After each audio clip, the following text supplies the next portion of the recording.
बहुत समय पहले की बात है। एक शहर में एक दयालु राजा रहता था। उसके यहाँ रोज 2 भिखारी भीख मांगने आया करते थे। उनमें से एक भिखारी जवान था और एक भिखारी बूढ़ा था। राजा उनको रोज रोटी और पैसे दिया करता था। भीख लेने के बाद बूढ़ा भिखारी कहता था, ईश्वर देता है। जवान भिखारी कहता था, हमारे महाराज की देन है। एक दिन राजा ने उन्हें आम दिनों से ज्यादा धन दिया। छोटे भिखारी ने कहा, हमारे महाराज की देन है। बूढ़े भिखारी ने कहा, ईश्वर की देन है। ये सुनकर राजा को बहुत गुस्सा आया। उसने सोचा, इनका भरण पोषण तो मैं करता हूँ और ये भिखारी कहता है कि ईश्वर की देन है। राजा ने छोटे भिखारी की और सहायता करने की सोची और अगले दिन राजा ने कहा, आज तुम इस नए रास्ते से जाओगे, लेकिन पहले छोटा भिखारी जाएगा, बाद में बूढ़ा भिखारी जाएगा। ये कहते हुए राजा ने नए रास्ते में एक सोने से भरी थैली रखवा दी ताकि छोटे भिखारी को मिल सके। जब छोटा भिखारी इस नए रास्ते से जा रहा था तो उसने देखा कि ये रास्ता काफी चौड़ा और समतल है। उसने सोचा, इस रास्ते से मैं आंखें बंद करके जा सकता हूँ। जहाँ पर राजा ने सोने की थैली रखी थी, छोटा भिखारी वहाँ से आंखें बंद करके निकल गया और सोने की थैली वहीं पर रखी रह गई। कुछ देर बाद जब बूढ़ा भिखारी पीछे से गया, उसे ये थैली मिल गई। उसने उठाई और भगवान का धन्यवाद किया।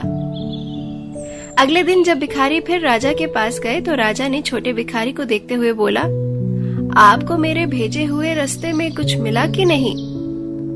छोटे भिखारी ने कहा, रास्ता तो बहुत अच्छा था, पर मुझे वहाँ कुछ नहीं मिला। बूढ़े भिखारी ने कहा, मुझे एक सोने से भरी थैली मिली जो ईश्वर की देन थी।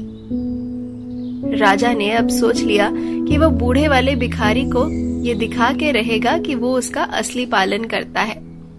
जैसे ही दोनों भिखारी जाने लगे, राजा ने छोटे भिखारी को बुलाकर उसे एक कद्दू दिया जो सोने चांदी से भरा हुआ था, पर ऊपर से बंद था।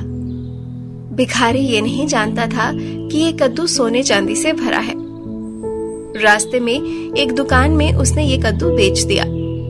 अगले दिन राजा ने उन भिखारियों से पूछा कि बताओ, पिछले दिन कोई महत्वपूर्ण घटना घटी हो?